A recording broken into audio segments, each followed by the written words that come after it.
Did you know in recent years the number of visitors to Japan has seen an explosive increase, almost 3 times the number from 10 years ago? The positive aspects of this are a nice boost to the country's economy and an increase in intercultural understanding. However, with a higher number of tourists, over-tourism has also started to become a more prominent issue, with locals complaining about congestion due to the sheer number of travelers and bad manners by some individuals, often caused by cultural differences and a general high sensitivity towards proper manners within Japan. One area where this is especially true is on-board trains, the most convenient way for tourists to travel the country. So, to help make your train trip a smooth and pleasant one for yourself and the people around you, we'll be introducing train manners in Japan, from the more obvious ones that probably also apply in your home country to the less obvious ones that may be different from the customs at home. I'll take you on a train ride to help illustrate the do's and don'ts of train manners. Train stations, especially during rush hour, can be very crowded, making it a little bit overwhelming if you're not well prepared. But no need to worry. One simple thing to keep in mind is be conscious of the flow of people. Arrows on the floor and staircases indicate walking directions, and while playing a crucial part in preventing the flow of people from collapsing, are best respected even outside rush hours. Whenever you're stopping, whether to look for your train time, check the signage, or even watch the latest Japan Guide video on your phone, avoid blocking passageways with yourself, your backpack, or your suitcases. Instead, move to a space where you do not block traffic. A good tip we also follow on our trips is to think 2 steps ahead and prepare accordingly. For example, getting your tickets ready in advance rather than stopping in front of the gates and blocking the flow of pedestrians. Remember the name of your train and the departure time to smoothly find your platform and train using the signs. Once you get on the platform, you'll often see various lines on the ground. The yellow line is the security limit with the train track, so make sure you stay behind it.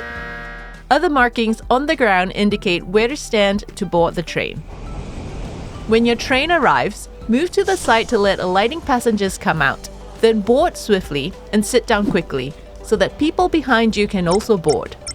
If there are no vacant seats, try to move further towards the back of the train. If you're traveling with small children, make sure to hold their hands. If the train is crowded and you have a backpack, take it off, or put it in front of you, or on the luggage rack. If you sit down, avoid spreading your legs or taking up an extra seat with your luggage. If you have kids, make sure that they do not stand on the seats with their shoes on. Trains have priority seats that should be left available for people who need them. Large suitcases are one of the top problems on trains these days, as there often is not enough space and the luggage can block the aisles and doors. A good tip to save you some stress is to make good use of Japan's omnipresent delivery services. Send large luggage from base to base, and use a smaller bag in between. For example, you could send a big suitcase from Tokyo to your hotel in Kyoto, and use a small backpack for an overnight stay in Hakone in between. These deliveries can easily be made between hotels, private homes, convenience stores, airports, and major stations. You can find more information about delivery services in the link in the description below. However, if you do plan to keep your large-sized luggage on board the train, just make sure you're not blocking the aisles or doors with it.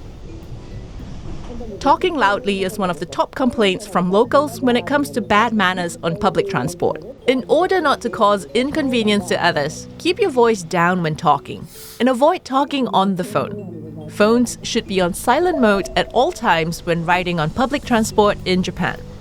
Eating on trains is not strictly prohibited, but can be considered as bad manners depending on the situation and circumstances. Avoid strong-smelling foods. The smell lingers and may bother other passengers. When alighting at your destination, don't stop and move swiftly to a spot where you do not block the flow of travelers. If you have any garbage with you on the train, make sure to take it with you. Note that the number of garbage cans in stations, and more generally in Japan, is very small. so you should expect to carry your trash with you until you get to your accommodation. Something that stations in bigger cities do have, though, is a lot of exits. Most map apps now display station exit names and numbers, so think 2 steps ahead and look up your exit before alighting. This might seem like a lot of rules to follow, but don't let them scare you. The 3 things you should always keep in mind are: be conscious of the flow of people. Keep noise levels to a minimum on the train. Be considerate of other passengers. And that's it. If you need more information on how to use trains in Japan, we have another video on the topic here. Thanks for watching. Happy travels!